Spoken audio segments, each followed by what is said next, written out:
Hoje eu trago para vocês um caso daqueles que arrepiam até a alma. Uma história enviada ao canal Sussurros Noturnos e que o próprio autor nos alertou. Não leia à noite. Prepare-se para conhecer O Homem do Espelho, uma maldição herdada. Se você está lendo isso, peço apenas uma coisa: nunca olhe fixamente para um espelho quebrado depois da meia-noite. E se ouvir alguém chamando seu nome dentro da sua cabeça, fuja, não importa para onde. Relato enviado por DS, nome preservado. Me chamo DS, e o que vou contar agora não é uma história, é uma confissão. Guardei isso por anos, escondido até de mim mesmo. Mas o tempo tem uma maneira de cobrar os segredos, e o meu está ficando pesado demais para carregar sozinho. Aconteceu há quase 10 anos. Eu tinha 17. Morava no interior de Minas Gerais, numa daquelas cidadezinhas onde todo mundo conhece todo mundo. Depois que minha avó faleceu, herdei a casa dela. Uma casa antiga no topo de um morro cercada por mato e silêncio. Meus pais queriam que eu vendesse, mas algo me puxava para lá. Como se eu devesse ir, como se algo me chamasse. Eu só entendi depois. Lembro como se fosse ontem. A casa estava trancada, coberta de poeira. Entrei com a chave que minha mãe me deu, e um cheiro forte de mofo e madeira velha me atingiu. Mas havia algo mais. Um cheiro que eu não conseguia identificar, doce, quase enjoativo. No quarto da minha avó encontrei um espelho enorme, antigo, de moldura dourada desgastada pelo tempo, coberto por um pano preto. Minha mãe me alertou. Nunca tire esse pano. Sua avó dizia que era amaldiçoado. Coisa de gente velha, você sabe. Mas é claro, eu tirei. Não imediatamente, mas a curiosidade venceu. Naquela primeira noite, eu dormi mal. Tive um sonho estranho. Uma voz masculina sussurrando meu nome. Daniel, Daniel. Acordei suando, sentindo que alguém havia me tocado no ombro. Mas não havia ninguém ali, só o espelho, sem o pano.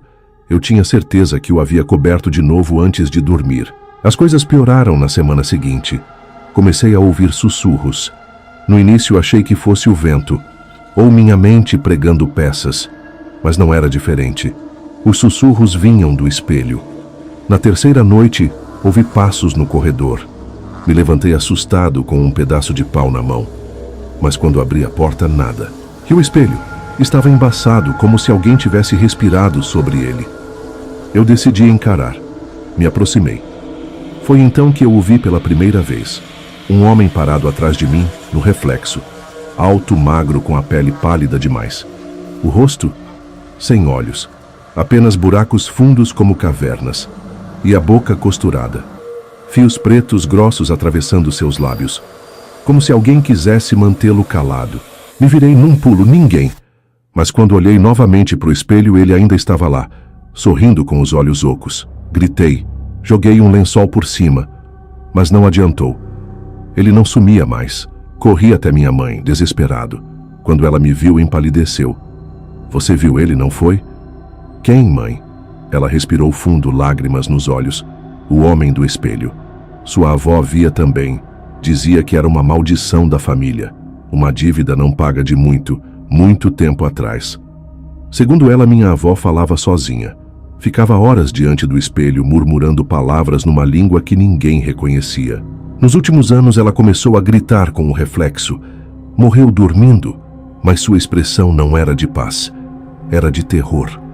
Minha mãe implorou para eu sair da casa, mas já era tarde demais. Algo dentro de mim começou a mudar. Me sentia atraído pelo espelho, como se ele me chamasse. Às vezes me pegava parado na frente dele por horas, sem saber como fui parar ali. E então ele falou comigo. Sim, falou.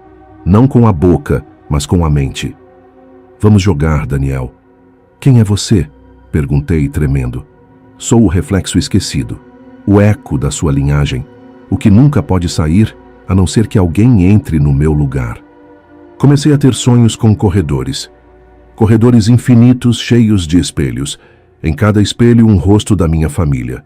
Preso, gritando. A maldição era real. Sempre alguém da família ficava no espelho, para impedir ele de sair. Agora era a minha vez. Fugi da casa. Voltei para a cidade. Me tranquei num quarto sem espelhos. Mas não adiantou. Ele vinha nos sonhos, no reflexo da água, na janela do ônibus, sempre me observando. E então, ele fez uma proposta. Traga alguém no seu lugar, alguém com seu sangue. Pensei na minha irmã. Mas não consegui, não seria capaz. E então ele mudou a proposta. Qualquer um serve, alguém que veja, que acredite. Foi aí que entendi, ele não queria a minha alma. Ele queria um convite. Alguém precisa ver para crer. E ao crer, abrir a porta. Voltei à casa da minha avó. Levei gasolina, decidido a destruir o espelho. Mas ele já me esperava. O reflexo estava diferente. Era eu mesmo mais velho, com os olhos óculos. Não adianta, Daniel. Espelhos não queimam. Verdades não morrem. Só trocam de lugar. E então, a luz se apagou. Fui puxado, não com as mãos, mas com a mente. Fui engolido. Acordei fora da casa, sozinho, o espelho intacto e vazio, sem reflexo. Desde então, eu não tenho reflexo, nem em espelhos, nem em água, nem em vidro. Eu sou o que veio depois. Você ouviu até aqui? Então me desculpe, agora você viu. Pode achar que é só uma história, uma creepypasta qualquer da internet, mas esta é a parte mais perigosa, a dúvida. Porque é assim que ele entra. No começo você vai ouvir sussurros, depois vai ver reflexos que não fazem sentido. E então ele vai te propor o mesmo jogo, trocar de lugar. Você pode vencer. É só contar esta história para outra pessoa, fazer ela acreditar. E o ciclo recomeça. Trilha escurece silêncio, voz suave e final. Você acabou de ouvir O Homem do Espelho, uma maldição herdada. Relato enviado por DS, aqui no canal Sussurros Noturnos. E lembre-se, se ouvir seu nome dentro da sua mente, não olhe para o espelho. Boa sorte.